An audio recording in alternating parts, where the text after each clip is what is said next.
Welcome to Let's Talk Business, where Square business owners share their stories, the biggest lessons they learned, and their plans for the future. I'm Elon Peso, Square small business evangelist and a former business owner. Today we're talking to Lenore Johnson from LenJo Bakes in Kitchener, Ontario, Canada. Thank you so much for joining us, Lenore. Thanks for having me. Absolutely. So excited to get to share your story. Yeah, And and with that, let's talk business. First, can you give us a quick introduction?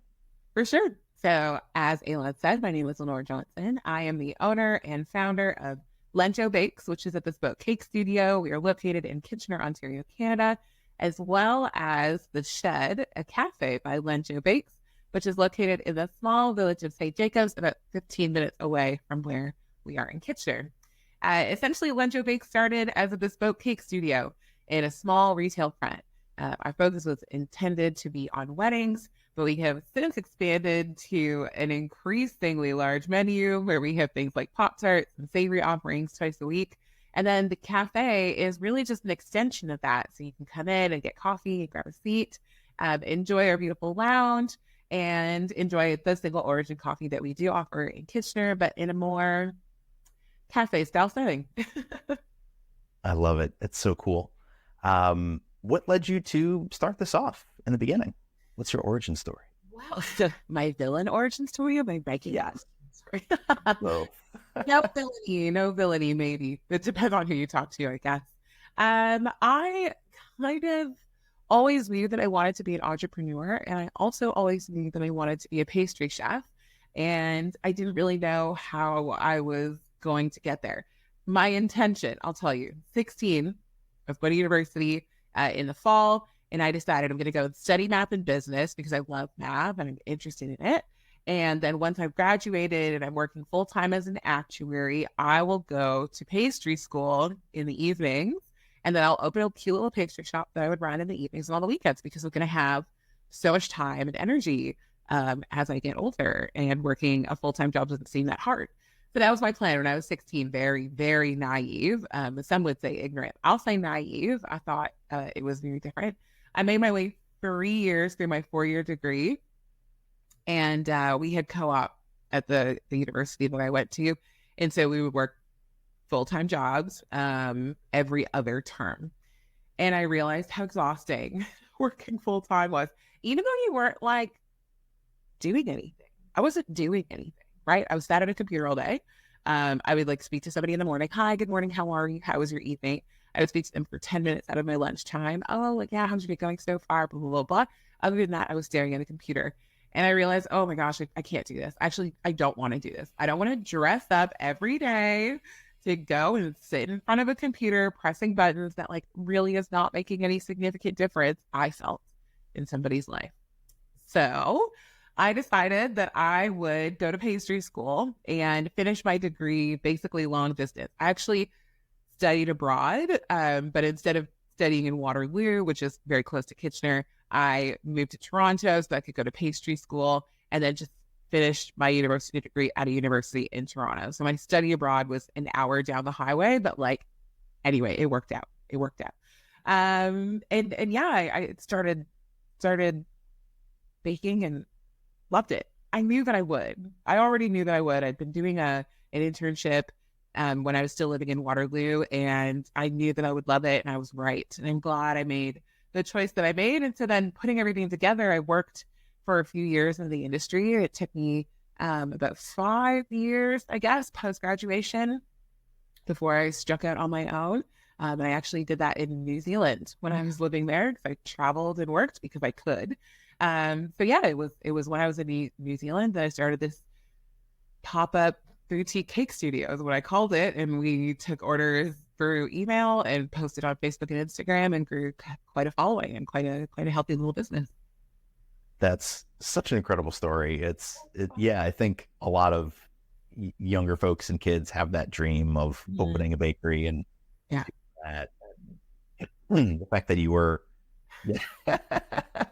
We'll get into that side of things too. But yeah, that's incredible that you had that. It's like, oh, I'll do it later. I'll do it as a side job, and then Yeah. I didn't know, you know what, let's jump on in. And you got to have that study abroad experience in New Zealand eventually. So I that did. worked out. Eventually, I did actually study abroad too as well. There we go. Exactly. So with that, how did you take those pop-ups and working in New Zealand and turn it into your first location? Yeah, so essentially, there's a lot to learn just about dealing with customers, managing customer expectations, managing that communication style, realizing like the small, big steps that you have to take. What does it look like to send an email to a customer? What does it look like to respond to a customer? What does it look like to have a customer be unhappy? And how do you deal with that?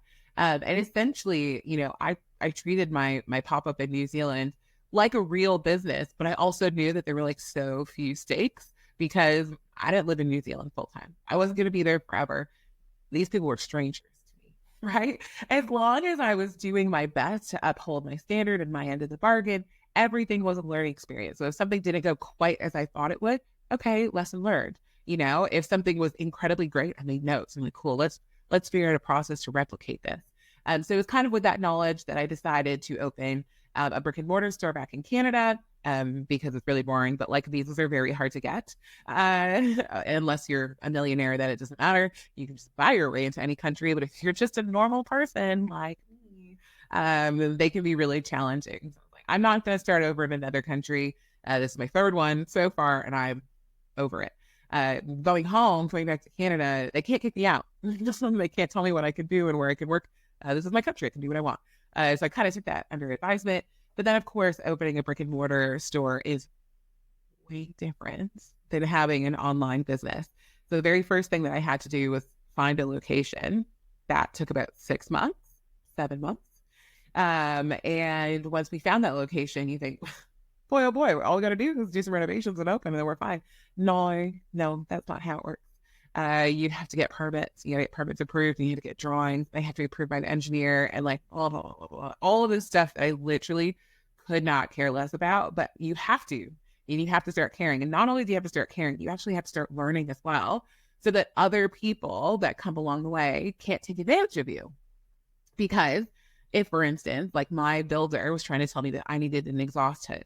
Now, an exhaust hood costs about $50,000 to manufacture and install. I'm like, no, I'm sure. We've never built in a bakery without an exhaust hood, Lenore. Like we've done 50 bakeries and we've never done without an exhaust hood. I took it upon myself to read through the fire code, read the building code, and I was able to show them exactly where in the building code and where in the fire code it said that I didn't need an exhaust hood because that would have doubled my budget. I was only planning on spending a cool 50G to open this little spot. And that's just the renovations. That's not the equipment purchasing. That's not, anything like that. That's putting floors down and ceilings and painting and, building out a bathroom, things like that. So it was really important. And I still know the sections of the code that I need to, as it applies to me, that, an electrician comes in, I'm like, I need 500 lumens to the floor from the ceiling because that'll make it a safe place to work. So there was a lot that I had to learn. I didn't even know that I had to learn. And this was even before opening the doors to customers. This is just the bureaucracy to try to get open, not to mention adjusting the website that I had built all those years ago when I started traveling, adopting it to an in-person situation. You figure out packaging and what are you going to put your food in and how are you going to make your food so that it fits in these packaging boxes. Because if you wanted to they have custom boxes and it's 10,000 units. I'm like, where are you going to put it?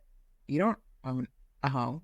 Where are you going to put in all of these custom boxes? And how do you make sure that you have the right size bags that fit one into the other so that your customers have a great experience and you're serving a Lux products? And how do you get that across without spending $7 per box? Because then you have to figure that into your costings and what size are you going to cut your things into and where are you going to find the pan sizes that you want so that you can cut the size that you need? What espresso machine are you going to use? What beans are you going to use? Who's your supplier going to be? How do you have to open accounts? And it's not as simple as just going to the grocery store, swiping all the flour off of their shelves. You can't do that. At least you can't do that consistently. They might let you go the first time because they're just like, what's she doing? But the second and third time you walk through the door, they'd be like, hey, there's a limit. You can only get 5 things. And it's like, well, I have to stock a whole shop. See, it's a lot of research that goes into actually opening. And I wish I knew more of that before it started. But the learning curve is about this. The learning curve to opening a business, especially a brick and mortar store, is about 90 degrees.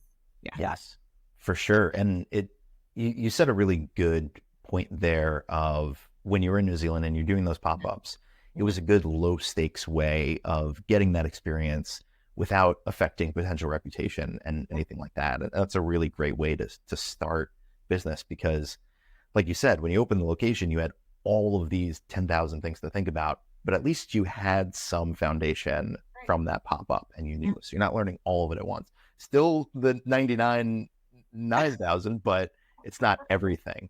Yeah. So that's fantastic. With that and with opening the second location, first, what was that decision-making process to decide to open a second location? And then after that, we'll get into how did that learning curve from the first location help that second location. But first, just the decision process and wanting to open. Yeah, so we opened, it was a few years ago now, 4 years to be exact, when we opened our first location. And obviously that was 2020. We opened in February. The pandemic was declared a pandemic in March. And we were operating out of a window that was revealed when they took the siding off when they were doing renovations on my building. And I said I wanted to keep because I love natural light. And when you work in the kitchen, you're used to working in windowless, soulless places. I'm like, no, we need those windows. Keep those windows. We're like, you'll have to pay for them. I'm like, I'm happy to pay for a window that I want. That's no problem. Boy, oh boy, best decision I've ever made because we ended up serving out of that window at the back of our building for 9 months, from March until September. And because of that, and because how my landlord was able to see me go from not really having had a chance to generate any business to then generate an incredible following, and loyal, dedicated customers, of whom many still remain with us today, he had a proposal. He had just purchased another building in the village of St. Jacobs, and on the back of this building was a wood shed. And it was maybe 200 square feet, but I think it was closer to 150. And you're like, oh, what's 50 square feet? A lot when you're talking about the size of a shed. And he was like, I feel like if there's anybody that can do anything with this space, it would be you. Are you interested? They're like, sure. I mean, let's see what it's like. It had no running water, but it did have electricity. So they were able to bring in some running water for us. And we knew that we weren't going to be making anything there, but we could sell things there. Just a cute little pop-up through a window, just like we were doing in Kitchener during the pandemic. And that's kind of where the shed started. We were literally in a shed and we were just selling baked goods and drip coffee. And we did that for 2 summers. Oh, and ice cream. And we did that for 2 summers. And my same landlord went in with a couple of friends and purchased a building on the main street of St. Jacobs because we were on a little side street. And he said, do you want to give this thing a go? I don't know. And my parents, you know, they think I can do anything. After I've proven the fact that I've been able to do it, right? It removes the doubt. And they're like, oh, wow, she can actually do some things. And they were very encouraging. And I had a staff member who was like, oh man, I would love to, you know, open a cafe. And I was like, oh, we don't have a cafe here. And I don't want to lose this staff member. So I have this opportunity to open a cafe. They want to run a cafe. What if I open the cafe, they run the cafe, and then I don't have to do anything else? That'll be fine. What a perfect scenario for everybody. Everybody wins. And so I said, yes, why not? Give it a go. You know, that's kind of been my mantra. Let's try it. And if it doesn't work, we can say that we tried it and it didn't work, rather than, you know, 10 years down the line being like, oh, I wonder what would have happened if I had, or I wish I would, if I did it and it blew up in my face. You can't say I never tried. I can never say I didn't try. And that is more important to me than anything in the world. So that was kind of the decision making. I had 2 summers, but we were doing okay, but traffic wasn't great because people really stuck to that main street in this cute little village. But now we were going to have an opportunity to be on that main street. And I just said yes. And that was it. Incredible. So you moved that second location, just to be clear, or? I mean, yeah. So like moved. Going from a 150 square foot shed with 1 deep freezer, 1 apartment size full refrigerator, and 1 work table into a 1,700 square foot 2-floor space with nothing in it is not really moving. It's like, oh, I moved out of my mom and dad's house into a 3,000 square foot home with 7 bedrooms, bathroom, 2 kitchens, and like whatever, and be like, but it's basically the same. I had everything I needed. No, I didn't. It ended up being a bit of a storage unit, and then we, bought all the other things we needed. We're like, oh, I guess we could put that table there, the freezer can go there, and here we go. There we go. So from pop-up to actual, there we go. Your actual built out storefront. Yes, incredible. And I love that you kept the name, The Shed, just as the homage to Nobody has any creativity on this side to come up with a new name. What is it? It's The Shed. By who? LenJo Bakes. LenJo Bakes. We were in a shed. That's the story. That's it. It's perfect. I love it. I love it. So yeah, I'd love to, now that you're in that second location, let's talk about that learning curve. Did the first location help with that? Like some folks would say like, oh, it's so easy. You have one, open another one, good to go. Yeah. You would think it would be very cut and paste, but although these locations were only 15 minutes away, they were under different jurisdictions. So Kitchener is under the city of Kitchener in the region of Waterloo. And St. Jacobs is still in the region of Waterloo, but under the township of Woolwich. And that means every rule that I had learned that applied to the city of Kitchener now no longer apply. From as simple as how you apply for a permit. Process is completely different. In Kitchener, you put down $1,000 deposit and you pay for the permit. The permit's like $300. In Woolwich, you are also paying $1,000, but they keep it all.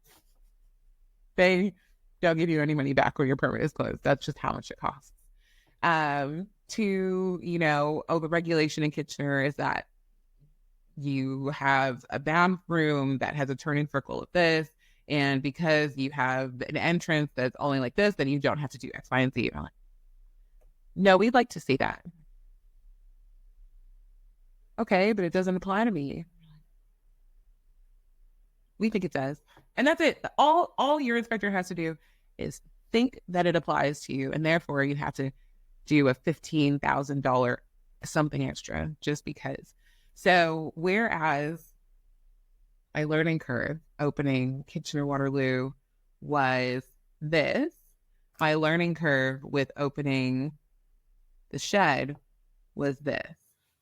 But the learning was, how was I going to set up a product? How did I want my espresso station set up?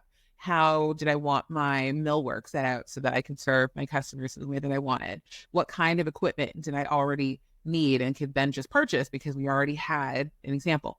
But even the fact that it's now a sit-down cafe with crockery and a dishwasher so that we can sanitize. We're going to be doing savory food prep. And what does that look like? What kind of fridges do I need that can do, sandwich prep in 5 minutes? And like, what kind of shelving do I need in the kitchen? And, what kind of tables do I need? And how do I make sure that it's accessible? And, we have stairs. So how is that going to look? And how do I make that a welcoming, situation as opposed to just being a dead stairwell that's like not beautiful to look at? What is the decor going to be like? What do I want the vibe to be like? How is the paint job going to be welcoming to customers?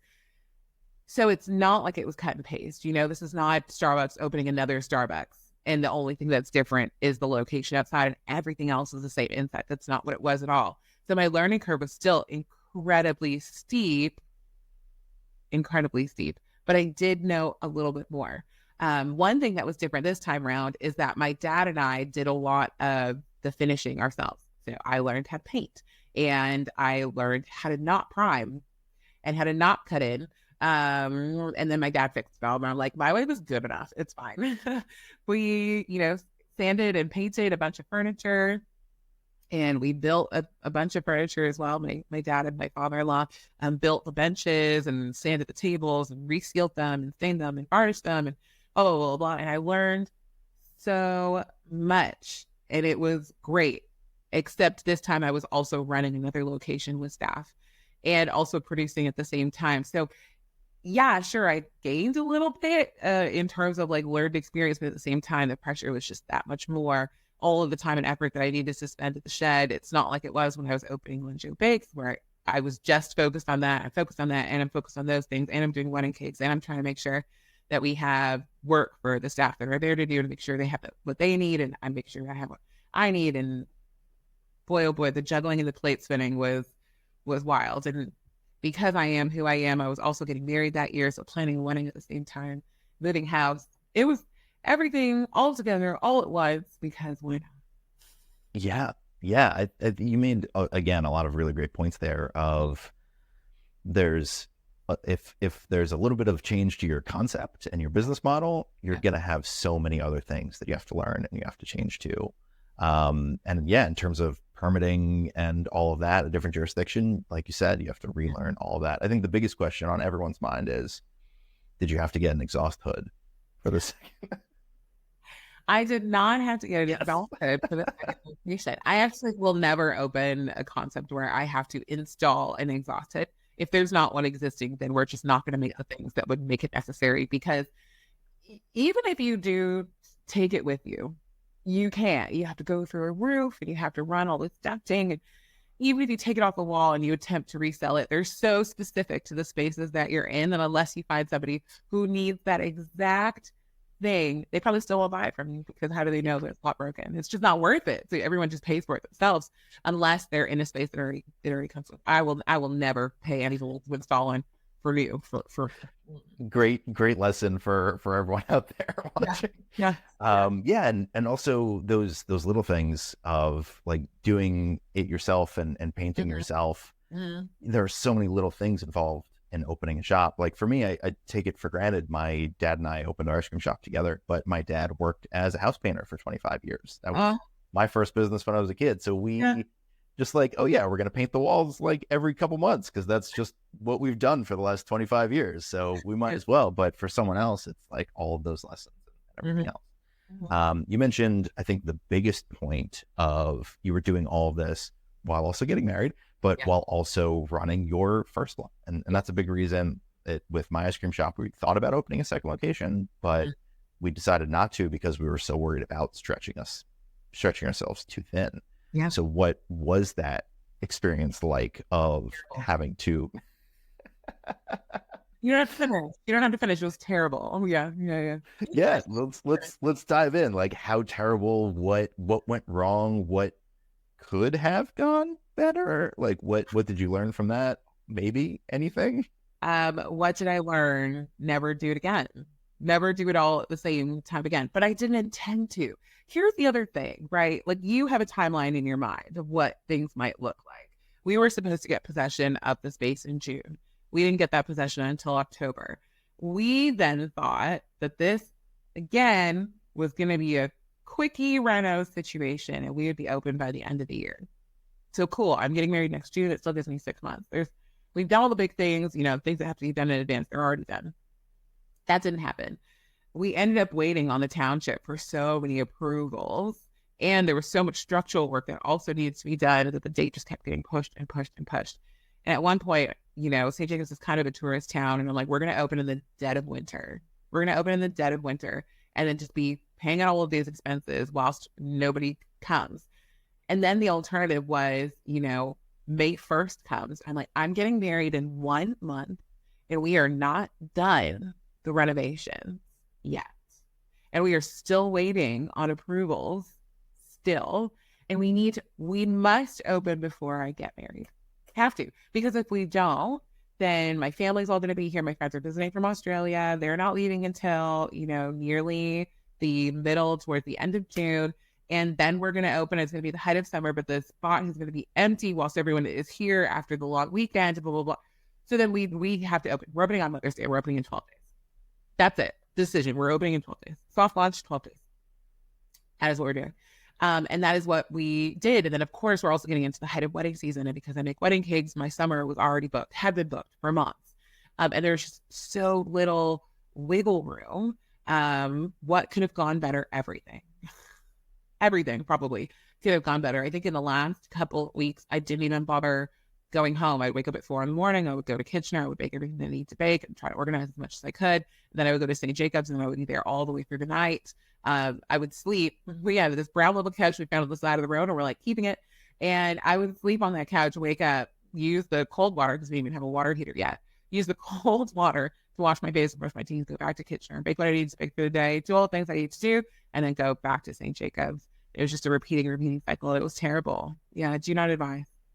Yeah. That's so intense on so many levels, Mm. and it shows a lot of that entrepreneurial spirit of just we're gonna Oh, make. I thought you were going to say idiocy. Okay. My bad. Sorry.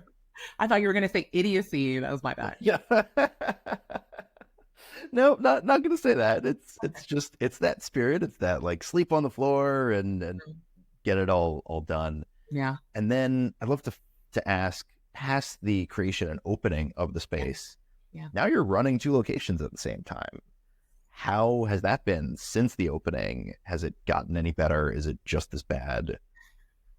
Um, yes, and so yes to both. It has gotten better, and it is also kind of just as bad. So it's gotten better in that, as you're going through this process of being like, oh, okay, this is what we need. Oh, okay, this is what it's like. You can then set up processes.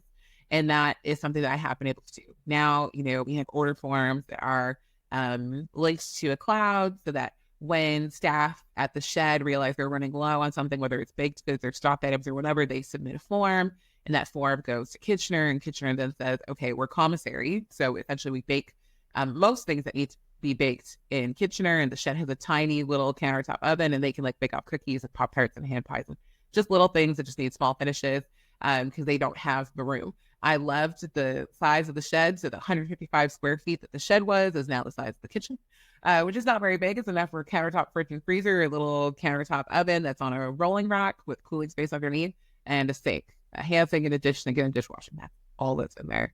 So we don't do a lot of prep there, but you can do all of the finishing there, and that is fine. So yeah, now we have those systems available to us. So it's not, oh, I forgot that like, so-and-so called and they said they needed this thing and I forgot to tell you, and that was yesterday or whatever. They're like, why didn't you send it? And like, I don't even know. So now we have those systems which like kind of make the running and the organization a little bit easier, which is nice. But then also, I was kind of the cover person for anybody down in Kitchener if they were sick or if they were late. And it's happened a few times where, someone calls in and like, oh, I can't come, I'm sick. And it's like, oh, okay, cool. So I guess I'll work up front in Kitchener, no problem. And then 20 minutes later, I'm like, oh, I feel sick. Well, that's everybody. So, okay, I'm going to clone myself. Send part of me to Kitchener, part of me to St. Jacobs, and then we'll be fine.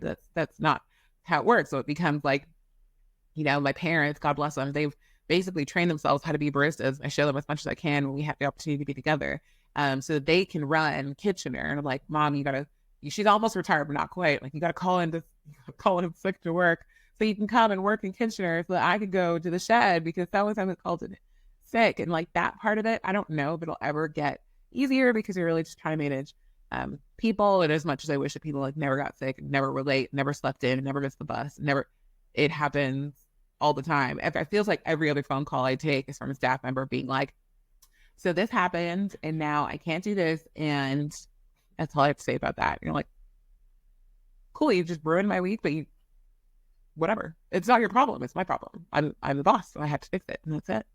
Yeah. Yeah, when there's only one of you, and in general, getting enough employees is always a difficulty. Is that the biggest challenge around employees? I think those systems that you put in place are incredible and help with a lot of things falling through the cracks. But Yeah. is that the big, are there other big challenges there? Staffing is probably the biggest challenge, having and finding people. I don't need anybody to care as much as I do. I know that it will never happen. I just need people with like, this is going to sound terrible maybe, but it's also true. Just like with personal integrity, it's important to them that they wake up and they do their job with excellence. It's important to them. They're not doing it for me. They're doing it for themselves. It has to be internally motivated or else like it's not going to work. You can only live to impress somebody else for so long, right? But if you wake up in the morning and you're like, I don't want to be mediocre at anything that I do. Those are the kinds of people that I want to find. And those are the kinds of people who are like diamond in a rough. You really struggle to find it. But when you have them, boy, oh boy, you don't have to worry about anything because they are compelled, not for your sake, right? It's not about, oh, I want to make the name of LenJo Bakes, blah, blah, blah. It's not about that. It's like, I want to wake up and do the best that Jackie can do today. And that's it. And that's all I can ever want and hope for, Yeah. I love that. We've talked a lot about the challenges and the downsides. What, if anything, do you love about having a second location? Has it been worth it? I mean, I don't know. I think entrepreneurs are motivated by different things. And I, for one, am like motivated by community, building community, like seeing tangible joy on people's faces and having the opportunity to like reach people not in Kitchener. And it's only 15 minutes from St. Jacobs to Kitchener, but we're getting into like rural and like countryside kind of areas. So the people who are living out in Elmira and Conestoga, they're not going to drive the 30 minutes to Kitchener, but they will drive for 15 minutes to St. Jacobs. So for them to come in and see like a new place, and the way that I try to set up the shed is like, what would it be like if somebody came to my house and I was like, I have a speakeasy in the basement. And those are truly the vibes. There's dark paint, dark navy paint on the walls and the ceiling, and the lighting is kind of low, and then seating is comfortable, and there's a record player, and it feels cozy. In the summer, it feels cozy, and in the winter, it feels cozy, and it overall just feels cozy. And that's what I want. What would it be like if you were at my home? And so to have people experience that and then relay, you know what, gosh, I feel like I'm in your house. Amazing, incredible, fantastic. I love that. Really, and the food's good. Like even better, even better. But nothing makes me happier than like coming down those stairs to the basement lounge and like, you know, knowing that I served 3 separate groups of people and now there's a whole entire room having a conversation together. You never find that anymore. Like those spaces don't exist. You know, we don't give out a Wi-Fi password, so no one's down there like doing work. People are very rarely down there like with little headphones in. We have little reading nooks set up, but people just go down there, they flip through the books we have on the table. And they're like, oh, this is interesting. I didn't know anything. It's like, great, fantastic. And they're telling somebody else. And that part of it, I think, to me, is the most rewarding and really the only reason that I keep going. Because it's not for me, you know, for me personally. It's not like I'm like, oh, feather in my cap, I have 2 locations. No, I'm working harder than ever before. That's not a feather in my cap, you know? Like there's so much more responsibility and there's so much more that I have to think about, and there's so much more that I have to cover. And you know, I don't know. Y'all have to tell me. You're the veteran here, but I don't know if the entrepreneurial life gets any easier, or if it just kind of stays the same amount of hectic. But I think I'm still in that hectic phase, and I think it's, you know, like when you have kids, and you know, I have in my mind a 4-year-old and an almost 1-year-old. And it's not easy sailing yet. And I don't have school to look forward to shipping them off full time. So I get more time to myself. My kids are just always going to be with me. I'll be homeschooling the whole time. But hopefully as they get older, maybe I've just seen it all before and I'm weathered to the feelings of like the roller coaster up and down sort of situation. Or I just become a vet, then I'm like, oh, I can see it coming, you know, like the mom who sticks her hand out to catch the puke before it goes all over her clothes, because she can see and be like, oh, I know what's going to happen. I'm going to react faster than you can. So I'm hoping that that's kind of how it goes. But I don't know. You feel me? Yeah. First of all, that underlying passion of creating a great experience for your customers, like that is such a great drive to have. And I hear that a lot from business owners. Like that's where margins aren't always great, money isn't always great, but we're making people happy. We're, especially in food service or handmade crafts, you're making something where there was nothing, and that makes people happy. And that's just an incredible feeling. So I'm glad that resonates with you. In terms of, does it get easier? It gets different. It's always new challenges. It's always different things. And I think that analogy of a kid is a great way to paint it. It's like when the business is in the infant stage, you're doing everything. They're a loaf of bread and you're carrying them around and you're feeding them and you're taking care of everything. And then they're toddling. So they start to walk around on their own, and you have some employees that are taking care of basic things. And then they get a little older and maybe you have a manager, but you're still hand-holding the manager. And then maybe eventually you get to the point where the business turns 18 and you become a sort of backseat business owner and someone else runs everything and you can just sit back. Maybe. I've never gotten there. I don't know if that's the thing. We hit 18 years in our business and we decide to sell, and my dad retire and I move on to something else. So it was also because it was always our baby. So we didn't want someone else to run it. Sure. We didn't want that. Most of the joy was, like you said, seeing the joy on our customers' faces and having that experience. So we didn't really want to be backseat managers. So Yeah. it's up to you. It's up to what you're looking for and how you want to do it. So Yeah. I think this is the first time ever in my life. And like, I've been around entrepreneurs for a long time. It's something that I studied at university and again, exposed to in pastry school, and then just going through the motions of living life. And the people that I connect with are typically other entrepreneurs. And, people always talk about an exit strategy. I'm like, oh, I would never want to sell my baby. Now I'm like, if you give me $10 and a 20 pack of chicken nuggets, you can have it. you can take it. I'm not gonna.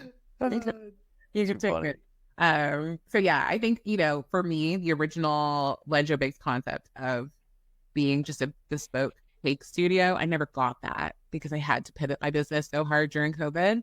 So I think I'd like to just see what that is like. Just that, where it's just me making cakes for folks. I want to see what that's like. So yeah, it's the first time that I've thought, what would it be like to sell this shed? And my dad asked me about it. So I'm like, I'm sick of it. I'm already sick of it. And he's like, you should look at selling. I was like, oh, but I just opened it. Just put all this work in, and it's so hard to think about. But the more and more I think about it, I'm like, yeah, somebody else might derive more pleasure out of this than me. This particular concept, this cafe concept. It was never my original concept. Like, can I do it? Yeah. Do I want to? Not really. And the whole point that I'm an entrepreneur is to do exactly what I want all day, every day, for the most part. All day, every day. And yeah, if this is not it, then that's okay.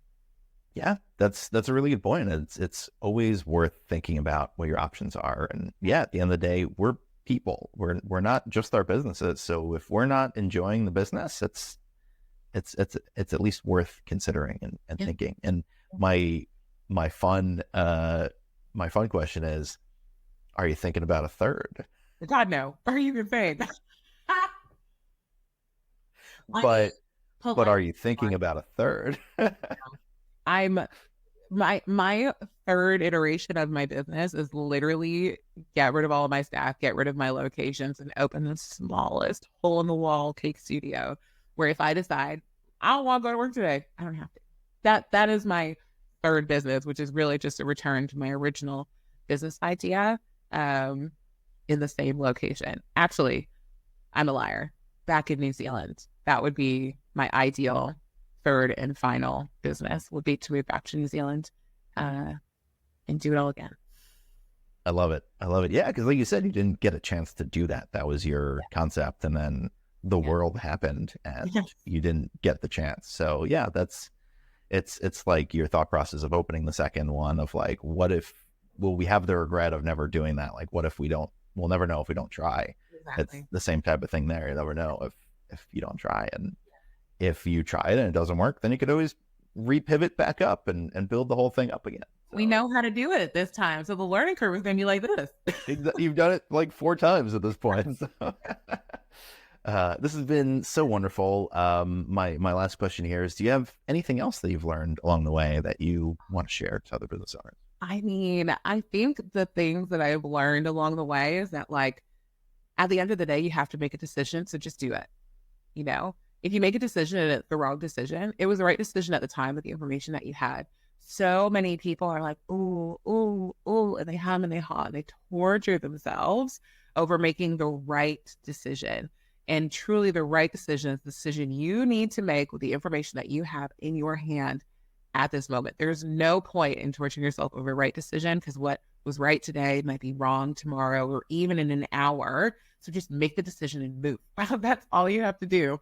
And that is literally, in my mind, how to be an entrepreneur. You take an information, you make a decision, you move forward. You take an information, you make a decision, you move forward. The important thing, not to be stagnant and not to move backward unless the information that you receive at that time tells you hold, or it tells you go back 2 paces. And then you can, but it can't be out of fear and it can't be out of indecision.